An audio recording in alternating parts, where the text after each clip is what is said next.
Et donc, on continue cette discussion vers un monde cloud native avec deux nouveaux invités et Franck, que l'on retrouve, qu'on a entendu tout à l'heure sur un live avec les experts de Devoteam, Franck Bénard. Bonjour Franck. Bonjour Marion. Je rappelle votre titre. Vous êtes leader des labs cloud native de Devoteam en France.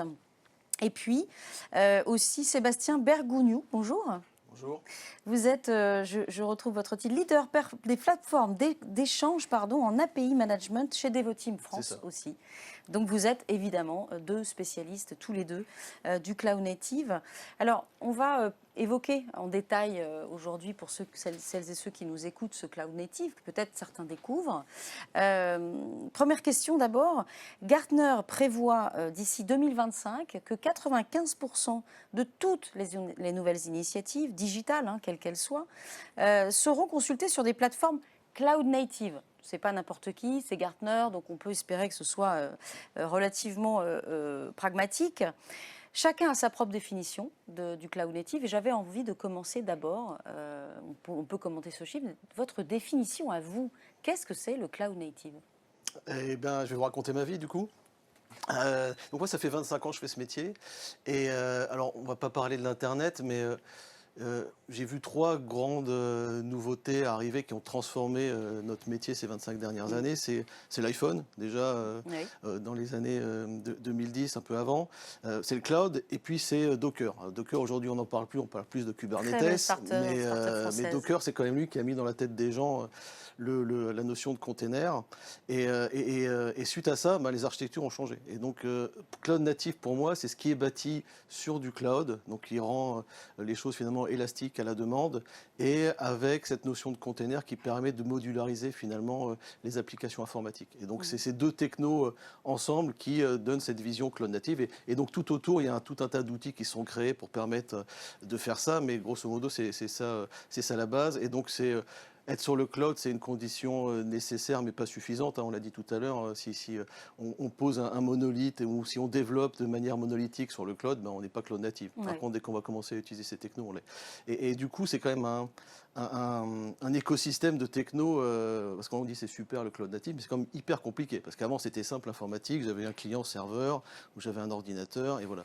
Aujourd'hui, c'est réparti dans tous les systèmes, c'est hybride, multi-cloud. C'est un peu casse-tête. Et c'est là, c'est ce qu'on fait nous, au fait, au quotidien, c'est qu'on va aider nos clients à comprendre ces écosystèmes, à les mettre en œuvre, à les rassurer et à les mettre sur une ligne directrice qui les amène au succès business, parce que nous, on fait de la technologie avant tout pour le business. Voilà. Franck, votre définition du cloud native? Elle est un peu similaire à ce que dit Sébastien. Donc juste sur l'anecdote Docker, moi j'ai travaillé dans une société où on pensait que c'était juste des t-shirts ou une baleine sur un t-shirt. Une petite baleine bleue, ouais. Une petite baleine bleue, ça a quand même changé pas mal. Moi en fait c'est assez simple, il y a eu AWS puis Azure qui a suivi, puis GCP, ce sont les hyperscalers. En fait, ce sont les applications qui naissent dessus. Et ensuite, il y a eu en 2015 la naissance de la CNCF, on en a parlé tout à l'heure, qui a essayé de normaliser l'ensemble. Mais en gros, le cloud natif, c'est je suis né pour travailler sur un environnement ou fonctionner sur un environnement cloud. Et ça veut dire quoi? Ça veut dire une application, ça veut dire des infrastructures, ça veut dire de la résilience, la façon de travailler. Vous regardez aujourd'hui, quand vous prenez des clouds privés modernes, certaines grandes sociétés essayent de copier ce qui a pu être fait par des hyperscalers, c'est quand même assez compliqué. Donc, ils ont créé cette nouvelle norme.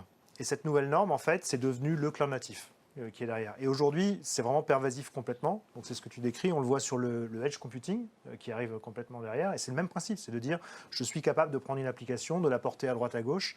Et donc, le cloud natif, c'est ça, c'est né dans le cloud, fait pour le cloud. Et quand vous voulez le ramener en interne, il faut que vous fassiez la même chose, à votre chose près.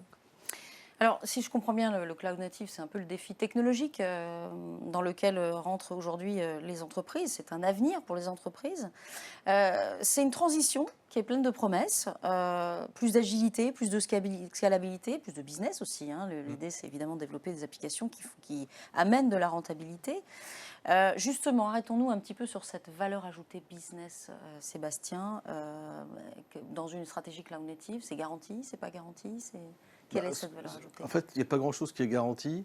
Ce qui est garanti, c'est qu'on ne sait pas, dans 6 mois, 1 an, quels seront les enjeux business. On l'a vu ces dernières années, la guerre en Ukraine, le Covid, etc. etc. Et donc moi, quand je vais voir mes clients, je leur dis, je ne sais pas dans 6 mois quels seront vos besoins. Par contre, ce que je peux vous dire, c'est comment créer des architectures et mettre en place des architectures qui soient assez modulaires et assez élastiques pour finalement répondre quelque part au changement de business model que vous allez avoir. On ne sait pas lequel ce sera, mais au moins on a mis la souplesse dans le système et dans l'architecture versus, encore une fois, des modèles très statiques et très monolithiques où c'était assez compliqué de faire les choses. Deuxième intérêt, c'est que on a aussi maintenant de plus en plus besoin de customiser les réponses technologiques parce qu'il y a des business différents au sein de la même entreprise. Que ce soit la banque, que ce soit le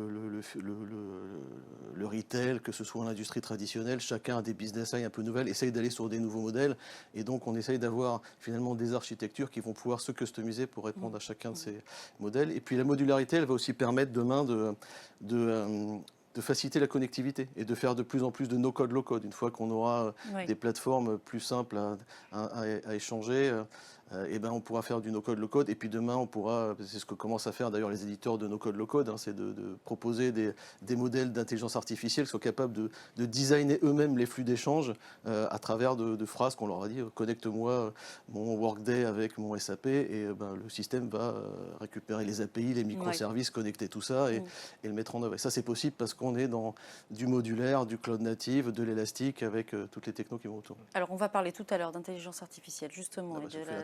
Et voilà, merci Sébastien. Mais pas tout de suite, parce qu'avant, Franck, je me retourne vers vous en tant que spécialiste, justement, du cloud native, notamment chez Devoteam.